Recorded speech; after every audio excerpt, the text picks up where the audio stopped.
guys, welcome back to my channel. If you guys are new here, my name is Jess. I am a 3rd grade teacher in Southern California. And right now I am getting everything ready for my formal observation tomorrow. This is my 4th year teaching, and this is the first year since I have been tenured that I have to have a formal observation. I don't know if it's different in your district, but in my district, your first 2 years you're on probation, and your principal or AP will come and observe you 3 times a year, where you have to submit a lesson plan template. They come in and observe you for an hour, and then you sit down afterwards and have like a formal meeting where they give you feedback. We also do random walkthroughs. So my principal, I forget how many she said she has to do. It was a lot. It was a lot. I want to say like 10 or 12 a week. That sounds like a lot now that I'm saying it out loud. We have 30 something teachers on our campus, I think 35. So pretty much at least once every 2 weeks, you're gonna have a random walkthrough. And then, I don't know if you guys use Progress Advisor. I'm looking at one right now. But basically it's just a form that gets emailed to you where your principal can mark whether you met, almost met, or exceeded the district LCAP goals for each different standard, and then they can give you little comments. So those happen fairly frequently, but they're just really quick, like 5-10 minutes. But the formal observations only happen your first 2 years 3 times, and then after that you're tenured if they renew your contract and ask you back, and then after that it's every other year once. So I'm in my 4th year, so I'm in the other year now where I have to get observed. So my principal's gonna be coming in tomorrow during our math block for an hour. So she's gonna be coming in from 10:10 to 11:10. Our math block is 10 to 11:30. So she's gonna be coming in right in the middle of me doing my lesson. So I thought it would be fun and kind of interesting to talk to you guys about exactly what I'm going to be doing for my lesson. And then I also thought it would be interesting to wait to post it until after I have my sit-down meeting with my principal, where she gives me my feedback and anything that I could have improved on, any praise, anything like that, and share with you guys what she thought. So before I show you guys exactly what I'm going to be doing for my lesson, I want to talk to you guys a little bit about my philosophy about observations. So my first 2 years, I would pretty much be in a panic anytime I was going to be observed, because it's just different. Anyone who's a teacher knows when you're in front of kids, I feel like I can be in a room of 1,000 kids and I can put on the best show and be funny and engaging and entertaining. They're not judgmental. They think you're funny, and it's just not embarrassing. But then the second an adult walks in the room, I just get like clammy and sweaty and nervous and awkward, and I feel stupid, and it's the worst. It doesn't even matter what adult it is. It could be the nicest person in the world. It's just that feeling of feeling like, oh my gosh, there's 1,000 ways to teach. There's 1,000 ways to do this. Am I doing it right? Am I doing it the one wrong way? So if you get nervous for observations, you are definitely not alone. And I posted something on Instagram this weekend as I was prepping for it, and I was not nervous at all. But now that it's tomorrow, I'm getting a little nervous. I'm sure as soon as my principal walks in, I'll be extremely nervous. But it's growth that I haven't been panicking for the last couple weeks, so I'm gonna take that as a win. One thing that I learned my first couple years that I wanna share with you, especially if you are in your 1st or 2nd year, you do not have to do something over the top at all. In fact, I wouldn't recommend it for 2 reasons. One, and you know this if you've tried it, anytime that you do something that's different or that's exciting and fun, your kid's behavior is definitely not gonna be what you want it to be or what you usually expect it to be, because it's out of their routine, it's different, and they're excited. So I made that mistake one time where I did like a really over-the-top lesson for an observation. It did not go well. The behavior was so bad.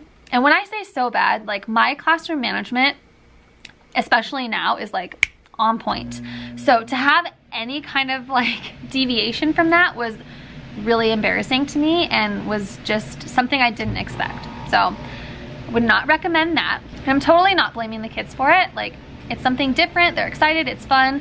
And I think also they know that when there's another adult in the room, like some of them try to show off for them. So I don't want to set myself up for failure and create an environment that builds them up to have behavior problems. So that's one reason why. The second reason why I don't want to do some extravagant over-the-top lesson is because I want to get my principal's honest, genuine, helpful feedback about the things that I do every single day. So I want them to see what it looks like when we do a normal math lesson or a normal writing lesson or a normal ELA lesson, whatever it is, because I want my principal to be able to give me pointers on things that I'm going to be using often. So for this observation, I chose to do a math lesson from our curriculum.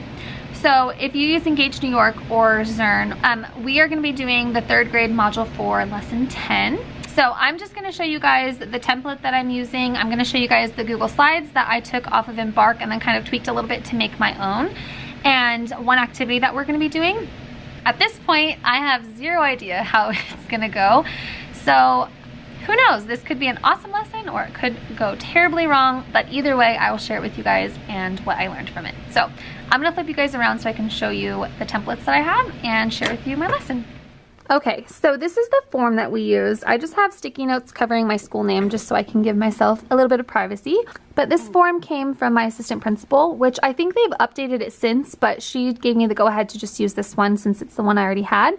And it's really not that detailed. So at the top it just says teacher, subject, concentration, and date.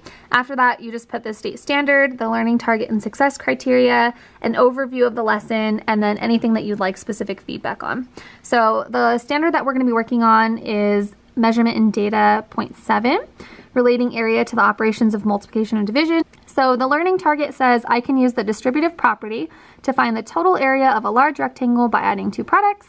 The success criteria says I will know I'm successful when I can find the total area of a large rectangle by adding the areas of the two smaller rectangles. So what we were taught is the learning target is the actual standard broken down for students, and then the success criteria is what they're being asked to do so they know if they understood the learning target or not. So I'm going to show you guys in a second, but I'm going to break down what this means for students with them so that they understand what they're supposed to be learning. And this is something that we do every single day, so they're totally used to that. And then I'm not going to read over the overview with you guys. I'm just going to hold it here for a second. If you want to pause the video and read it, you can. But again, I'm going to show you guys my slide with my actual lesson on it that I'm going to go over with students in front of my admin. So you'll kind of get a better idea when you see it instead of me just reading this to you. And then I just went ahead and linked my Google slide for my principal. Obviously it's printed out, so that's not going to be linked, but it's linked for her when I shared it with her on Google Drive. And then the last thing on the template just says, when I'm being observed, I would like specific feedback on, and I just said anything you can think of to help me improve my craft. There's not really any specific thing that I want feedback on. In the past, I think I've said classroom management and then strategies for engagement. And I think at this point in my career, my classroom management is pretty strong. And I think also so is my engagement. So I really just want to know what my principal thinks and just really anything that she thinks would be helpful to me. So I don't know if that's a bad thing to write, that I don't have anything specific that I want feedback on, but I'm open and willing to hear any ideas and feedback. All right, next I'm going to walk you guys through my whole lesson that I'm going to go through with my kids. This screen is mostly blurred out so you can't see my student's name, but we use the Zern model in our district, so we have Chromebooks for each child. So I pretty much get to teach in a small group every single day for math. I don't do it for ELA because it's too complicated and I really need to be there to walk through it with them. But for math, we use the Zern model. So half my class meets with me for a small group while the other half is working on the Zern lesson, and then we switch. And then usually there's enough time to do some kind of extension activity or game, which is what I'm going to show you afterwards. If there's not, then we just skip that part. So that's why this screen is blurred out, but I just put this here so that my kids know who's with me and who's supposed to be on Zern. That way I don't even have to speak it out loud. They can just look at the screen and they know where to go. So any little thing that I can do to save my voice, and not save my voice in a way like, oh, my voice is gonna go out, but you know how it goes. When you talk all day long, they just kind of start to tune you out. So any opportunity that I can get to not talk at them, I try to take. So that's what I show first. The next slide is our learning target and success criteria. So we go over these every day. I do the I say, you say, so I break it up into little chunks. I'll start by saying, I can, and they'll repeat after me, I can, use the, distributive property, and so forth, all the way to the end. And as you can see, this is a pretty lengthy learning target, and there's a lot of big words. So after we go over the learning target, we always break it down. So I'll tell students, okay, remember yesterday when we were working on the break apart and distribute strategy? Well, that word in bold, distributive property, is why we're using that strategy. So anytime that it asks you to use the distributive property, we're gonna use the break apart and distribute. Do you remember what that means? And we have a little hand gesture, I'll put it here. So when we're doing the break apart, we're breaking apart and then distributing. So that's just a little hand gesture that I use to remind them of what that means. And we're gonna go over it in depth a little bit later. So then the next part, I can use the distributive property to find the total area of a large rectangle by adding two products. So I'll do the total area, you guys can't really see that, of a large rectangle by adding two products. What does a product mean again? Oh yeah, that's the answer to a multiplication sentence. Okay, so we're going to use the break apart and distribute strategy to find the area of a large rectangle by adding two answers to a multiplication sentence. Okay, I'm going to know that I'm successful when I can find the total area of the large rectangle. So for the learning target and success criteria, I kind of play off them. If they seem to be understanding it and can explain it back to me, then we'll move on. If not, I can have them turn and talk to a partner and try to break it down. And then the kids who looked confused, I can go talk to them more one-on-one. And then I try to keep a little note of them too. I might even jot down on a sticky note who looks like they're not getting it, and then make sure that I'm checking in with them during the lesson.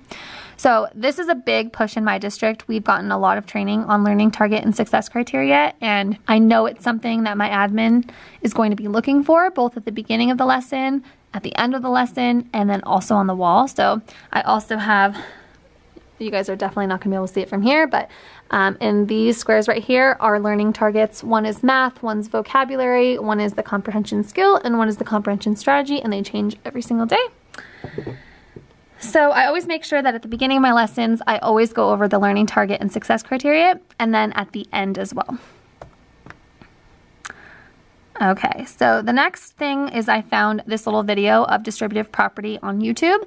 I'm not going to play it for you guys actually because I think that is a copyright infringement, but I will put the link down below. It's one that I found that is engaging enough, it's interesting, it's short, and it goes over in depth what it looks like to use the break apart and distribute strategy to solve a multiplication sentence. So I just wrote a little reminder at the bottom after we watch that.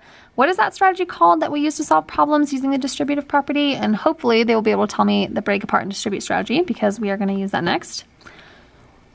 All right, so we are going to go over this part first with them. So I said, let's use the break apart and distribute strategy to solve 7 times 2. So we are going to do this together. I forgot to mention too that we are going to all be up there in the living room, which is in front of the TV. You guys probably can't see from here, but there's a little futon and some little chairs that they can sit in, and then everyone else will just be sitting around the room. So when I say that we're going to do this together, I'm going to have this displayed, and then we are going to do it on the TV. So I'm going to be able to show them and solve it. And they also have whiteboards and whiteboard markers that they're going to use to walk through it with me. So we'll solve that one together first. And then they're going to try this one on their own. We did do a lesson that was pretty closely tied to this one today. We were just doing the distributive property, and they've done this before too. So we did this, I think, in unit 1, maybe 2. I can't remember now. We're in unit 4. So it was quite a while ago. So I'm glad that they did kind of a refresher lesson before we jumped into this lesson. So before we jump into how to find the area and breaking it into 2 chunks and using the distributive property on shapes, I want to just make sure they have a good understanding of how to use it in general. So we're going to do one together, then they're going to try it on their own. As they're trying it on their own, I'm going to be walking around checking in with kids who are looking like they're having a hard time. I just wrote a little reminder down here. It says, remember, circle the number you are going to break apart. The other number gets distributed. So I have them circle the number that they're going to break apart. So they'd circle the 9, and then they'd underline the 3. And I'm hoping that this helps them to keep it separate, because last year a lot of my kids, they would break apart the 9 and then they would distribute the pieces from the 9. So one you're breaking apart, the other one is going to be distributed to both number sentences. So we're going to do those 2 problems, and then each of them is going to get this sheet that I just made, which it's kind of hard to see in this lighting, but this top part right here is shaded. So the reason that looks different from this is because this is the shape that was on our curriculum, but they're supposed to be using square centimeter tiles to tile in each side length and then find the total side lengths, but I don't have enough centimeter squares for all of them to use, so I just added lines on PowerPoint, and then you can see I added them onto the shape on here too. So they're going to get this shape, and then they're going to trace each rectangle with their fingers. They're going to trace the large rectangle, they're going to trace the shaded rectangle, and they're going to trace the unshaded rectangle. And then it says, what are the side lengths for the large rectangles? So they're going to use the square tiles to count the side lengths and label them on the sheet. So the next thing they're gonna do is find the area of the large rectangle now that they have the side lengths, and they can solve that on their whiteboard. Then they're gonna use the square units to find the side lengths of the shaded rectangle and label them. So just this piece. They can label that on their paper. Now that I'm thinking about it, actually, I'm kind of glad I'm filming this first so that I can see any mistakes that I made. So I think putting this in a sheet protector would be a good idea. So when they're finding the side lengths of the entire rectangle, they can write it right on there with dry erase marker. And then when we're switching gears and finding the side lengths for just the shaded and then the unshaded rectangles, they don't have those numbers already written on here to confuse them. So I am going to be putting these in sheet protectors. So super glad that I caught that before I was in the middle of my observation. Anyways, so then they're gonna find the side lengths of the shaded rectangle, and they're gonna write the multiplication expression that they're gonna use to find the area.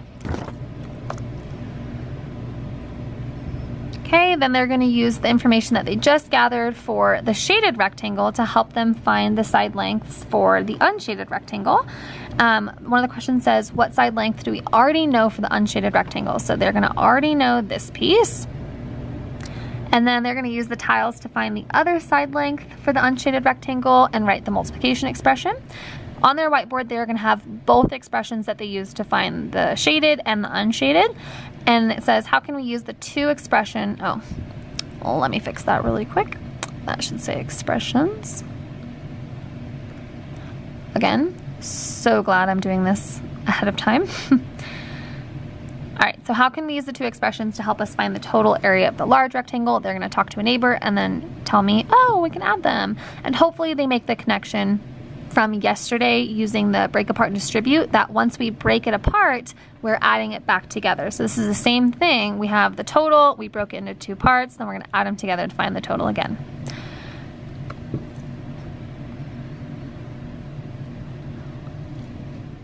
Okay, then they're gonna write a number sentence to show how they would find the area of the large rectangle. To solve it. And then, is this the same answer you got when you found the total area for the whole rectangle? Yes. Okay, so what two numbers are we adding to show the length of the large rectangle? So the length of the large rectangle is gonna be 5 plus 3. What will you multiply to find the answer? They're gonna multiply 8 times 6. And then once they find the answer for this one, that is actually going to be the end for them. When I hit next, it's gonna show the exit ticket, but we're gonna do that at the very end. I guess I forgot to show you guys too. The lesson that we did today, which was Module 4, Lesson 9, was a really, really good intro into what we're gonna be doing tomorrow for this lesson that I'm showing you on my observation, because they had them take this template. So they had to cut out this rectangle. It was all one piece together. They found the area for the entire rectangle, and then they said, how can they split this into two identical shapes? Which is funny too, because one of our vocab words this week is identical for ELA. So they've made that connection, which was cool. And they split them into two different shapes. They found the two areas for each of these, and they asked them if it changed depending on where we put the shape. So does the area change when the shapes are like this? Does the area change if we make one long rectangle? Can we overlap them? And so forth. So I'm gonna keep these with me tomorrow, and then at the beginning of the lesson, if it looks like they're struggling a little bit to make the connection between what we did yesterday and what we're gonna do today, I'm gonna show them these and talk about how it relates to it. So hopefully I won't need to pull these out, but if I do, I have them there just in case. Okay, so once both groups have finished the small group lesson with me, then I'll have them go back to their seats. They're gonna put away their Chromebooks and their Zern notes, and they're gonna get out their whiteboard markers, their whiteboard erasers, and then they're gonna find a partner. And each partner will get one of these grid papers. It's actually like a grid poster. It's dry erase, which is really cool, and it's giant. So I don't know if you guys can tell. I'll put my hand here for comparison. It's probably like 1.5 feet by 2 feet. It's pretty big.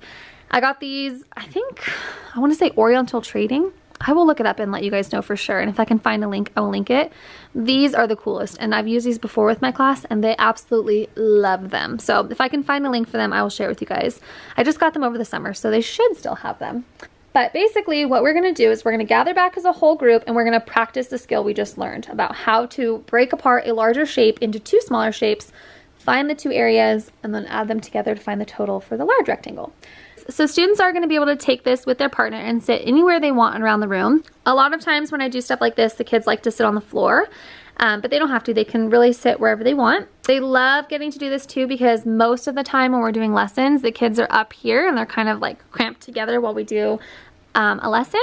So they like getting to spread out and be wherever they want because they don't have to see the TV. They just have to be able to hear my voice, and we're in a small portable so they can hear it from anywhere. So I'm going to be calling out 2 different side lengths, and they're going to take their whiteboard marker, they're going to draw the shape, and they're going to label the side lengths. Then they're going to write the multiplication sentence, and then with their partner they're going to figure out which number am I going to break apart, which number am I going to distribute, and they're going to break apart the shape with their dry erase marker. Then they're going to use the break apart and distribute strategy, which we were just practicing in the small group lesson, to find the area of the 2 smaller shapes that they made and then solve the area for the whole rectangle, the larger rectangle. We're going to try that with a couple different ones. So they're going to do 8 times 7, and after they solve it, I'm gonna have one that's taped up onto the board here too so I can show them and they can check their work. Then they're gonna do another one. They're gonna do 12 times 4, 6 times 9, and 9 times 13. And we're gonna see where we're at with time.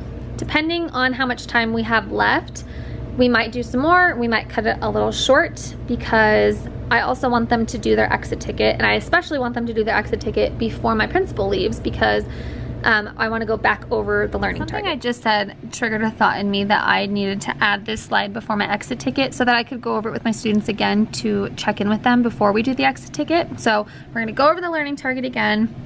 They're going to self-evaluate, and they've done this before. So we talk about 4, 3, 2, and 1 because we are a standards-based grading district.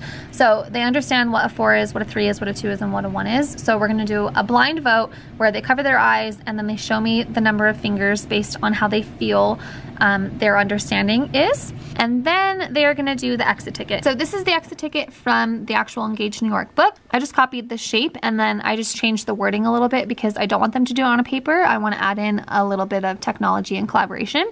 So they're going to use the distributive property to find the area of the 2 smaller rectangles, then find the total of the large rectangle. They're going to solve that on their whiteboard. And then when they're done solving, they're going to go to Google Classroom. I have already posted a link to Flipgrid, and we've used Flipgrid several times. So they are like pros at it by now.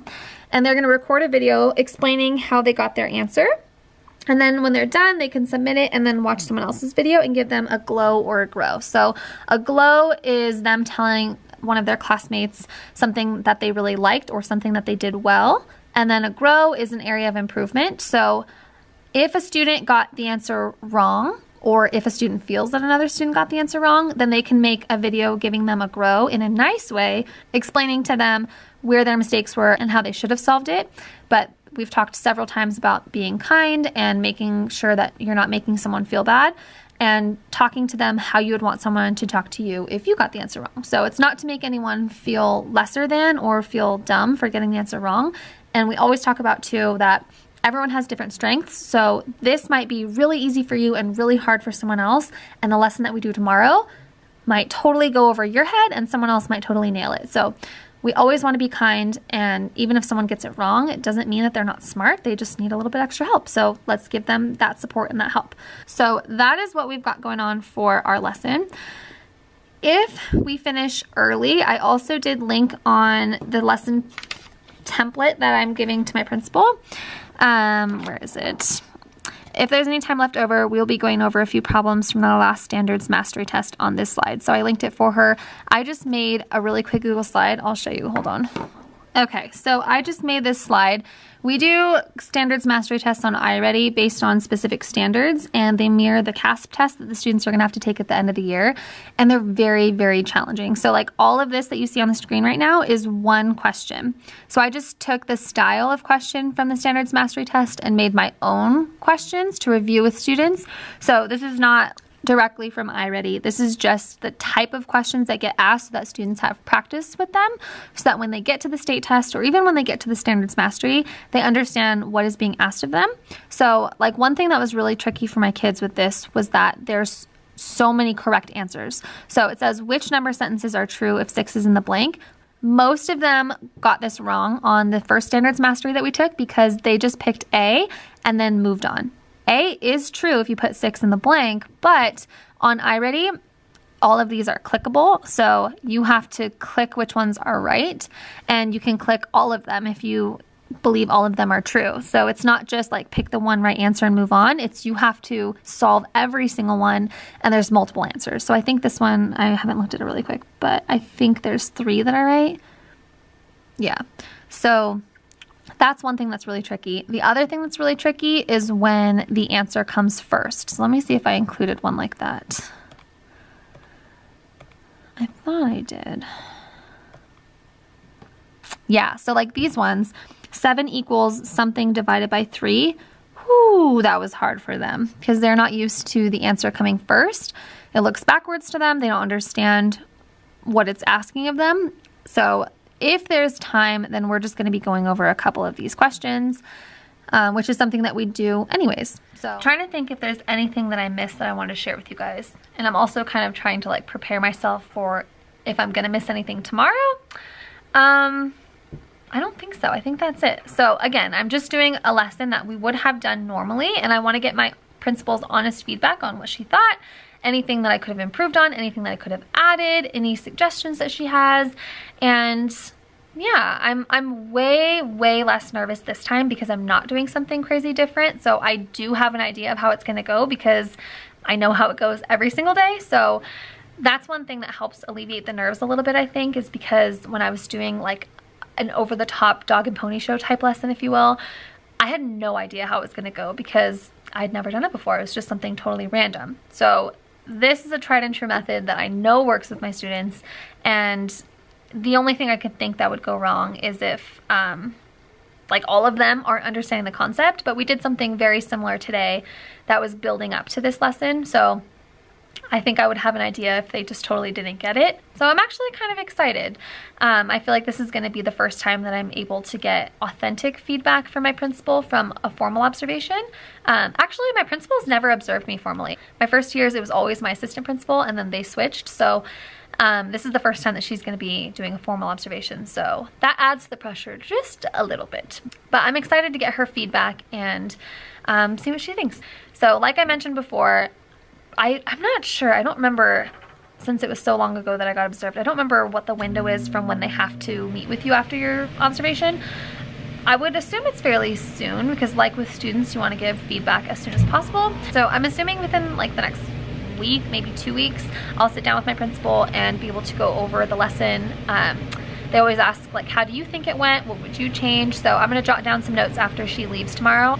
That way I'm prepared when I go into that conversation. I already know some things that I want to talk about with her in case she asks those questions, and if not, then cool, I'll just listen. But I will share with you guys the feedback that she gives me afterwards, so you'll see that next. Yeah, I guess that's my cue to go, I guess. That's my cue to stop talking. So I will... There it goes from here. So the next time I see you guys, I will know how my evaluation went, and I will share it with you guys. And yeah, I guess I'm just gonna put this on pause right now. So I will see you after my lesson. Wish me luck. Oh! It is Tuesday now, and I had my observation earlier today. So I thought it'd be kind of interesting to just sit down and reflect with you guys about how everything went before I had a chance to meet with my principal. So everything went really well. There really wasn't a lot of room for things to go wrong because I was doing what we do every single day. So the kids were used to it, I was used to it. I think this was a good lesson to do too. Although distributive property is really hard for kids, it definitely helped that the lesson we did yesterday was a refresher from what we learned in module 2. So when they had it today, it wasn't like I was hitting them with this brand new concept and they were just totally lost. So the only thing that I feel like I kind of deviated from what I wanted to do was I spent way too long with the first group. So I wanted to start our extension activity at like 10:50. We started our math block at 10, so I wanted to spend like 25 minutes with both groups. I spent 40 minutes almost with the first group. I got nervous, I was talking too much, and my kids were kind of nervous too because my principal was in here and she was sitting right next to all of them. So I felt like none of them were like raising their hands or like sharing answers out. And at one point I stopped them and I was like, you guys, Mrs. Beitler is not here to judge you or like to make you feel nervous. She just wants to see how awesome you guys are, so share that with her. And then they kind of loosened up a little bit, but they weren't themselves, and I get that because wasn't either, and I'm not when adults are in the classroom because it's awkward to have someone just like watching you. So I felt like I kind of had to like pull more out of them. But luckily, the second group went much quicker. They seemed to get it a lot better. So I ended up spending like almost 40 minutes with the first group, and the second group I took about probably, okay, well, we started that activity at like 11:10, which was a lot later than I wanted to. So it took me about 30 minutes with the second group too. So I think because I'm not used to someone watching me, I felt like I had to like over explain things. I don't know. So that's the only thing that really I didn't love about how it went. So she actually ended up leaving at 11:10, which is the time that she was supposed to leave, but we started the activity at that time. So she left right before we started that. So she never got to see the extension activity or the flip grid, the exit ticket, anything like that. But it was in my observation notes, so she knows that that is what was going to happen next. But I have a feeling that she'll bring that up, that small group was way too long.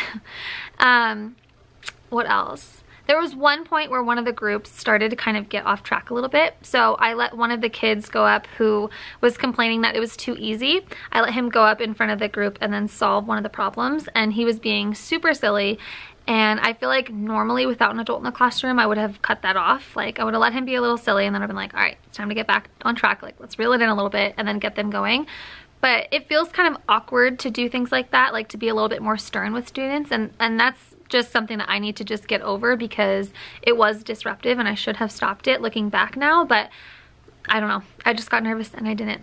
But other than that, I couldn't be happier with how the lesson actually went because they really grasped it. And I was kind of nervous because last year, this was one of the hardest concepts to teach, using the break apart and distribute strategy to use the distributive property of multiplication and then apply that to area. Like my kids last year did not get that. So I feel like we've hit it a lot harder this year and we've practiced a lot more, and I've showed them a couple different things with it. I've shown them videos, we've practiced with partners, they've got to be hands-on, they've used centimeter tiles, we've used a lot of different manipulatives with them, and I feel like that's really helped.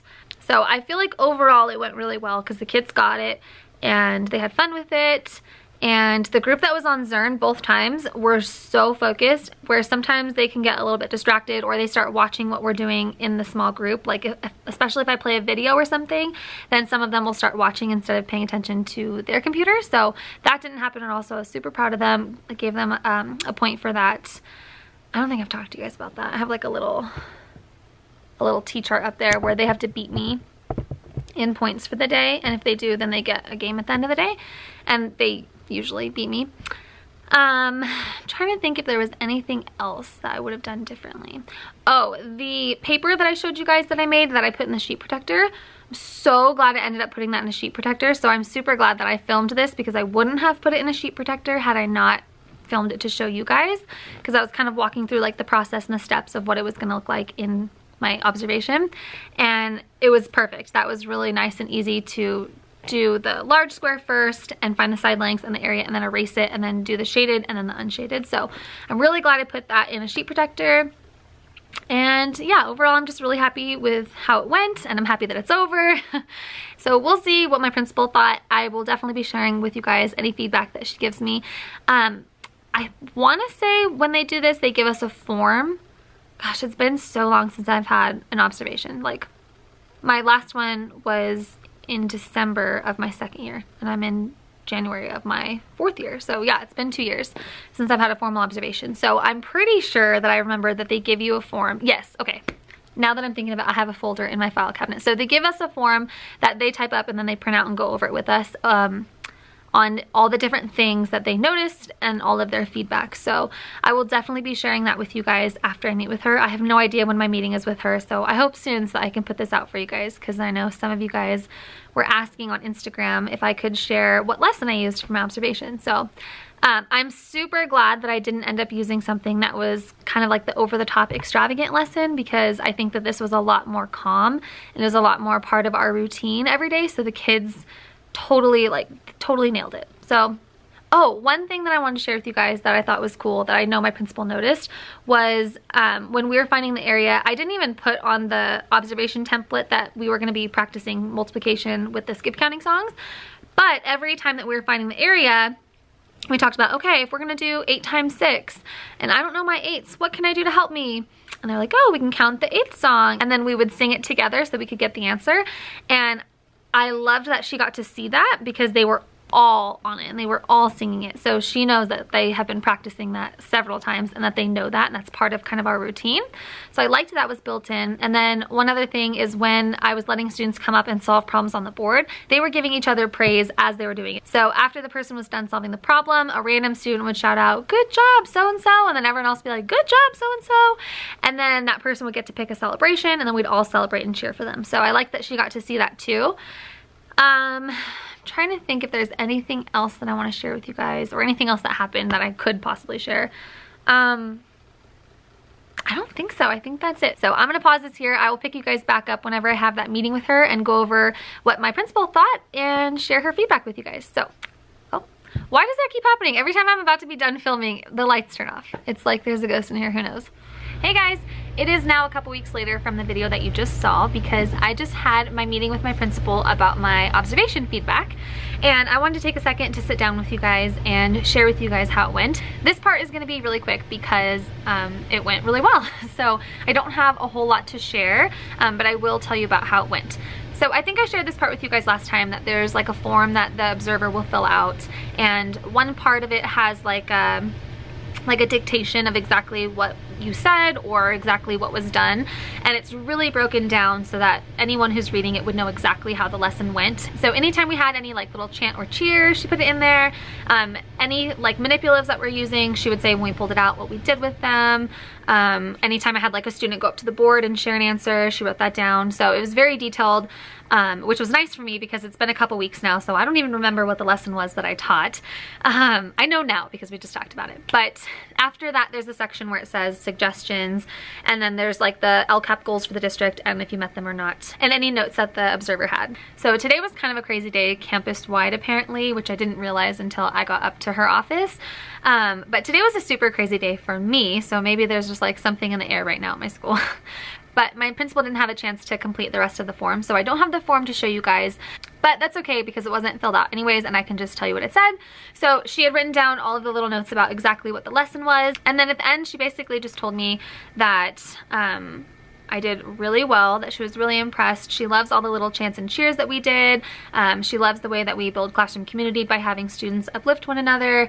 I think I shared with you guys that we had the multiplication songs that the kids were singing, and she loved that because she knows all of the kids. So the upper grade levels like 4th and 5th, she sees that as kids are progressing through, they don't all know their multiplication songs. So she loved that they all knew them. And she loved that the kids were the ones initiating the songs with the rest of the group, so they knew when to start them. The other kids picked up on when to join them. We do have 2 student teachers that are on my campus right now that are with different teachers. One is in 4th grade and one is in 1st grade. And she actually asked if I would be willing to have them come into my classroom and observe me and teach them all of the little like celebrations and the songs and the things that we do that really help build that positive classroom community. And that was just like so cool for me because what an honor for your boss to tell you like, I trust you and I believe in you so much that I want to send other people to you so that they can see what you did and learn from you. Like, that's so cool and so nice and just made me feel really good. And especially after the day that I had today, it was really nice to hear that because today I didn't feel like such an awesome teacher. My kids were not listening to me and just going crazy, and it was exhausting. So that was really awesome to hear and just made me feel really good and appreciated and valued and seen, and yeah, just feeling all kinds of mushy and happy inside right now. So I think part of why observations are so scary too is because in our classrooms all day long we're teaching, right? We're just with the kids. There's no other adults in there usually, unless you have like a para or something, parent volunteers, or unless you're being observed.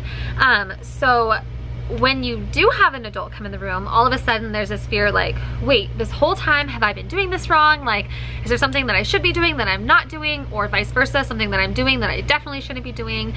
And it feels like this like scary like role reversal thing where all of a sudden like you are the one in charge, you are the confident one who's delivering lessons and you feel like your kids are learning, but no one's watching you. Like, you're in there by yourself, and it feels like you're doing a good job most of the time, I think.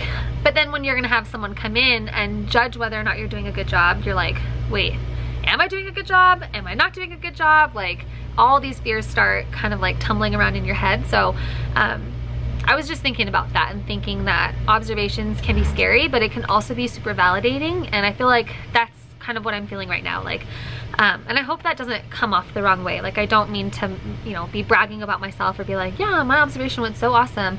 Like, I'm not trying to rub it in anyone's face. I really genuinely just wanted to share this. But I'm feeling really validated because I feel like I try really hard, and I think that I'm doing awesome things for my kids, but to hear someone who knows what they're doing, who's been doing this a lot longer than I have, who has a lot more experience, who watches other teachers all the time, hearing them say, you're doing an awesome job, and I was really impressed. It just feels so good. So yeah, I just wanted to share that little tidbit.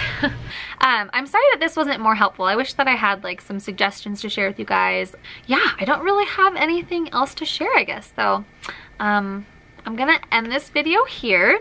Feels like it's ending on like kind of an awkward note, but I hope that this was helpful for you guys in whatever way. I hope you can take something from it. Thank you guys for watching, and I will see you guys soon for another video.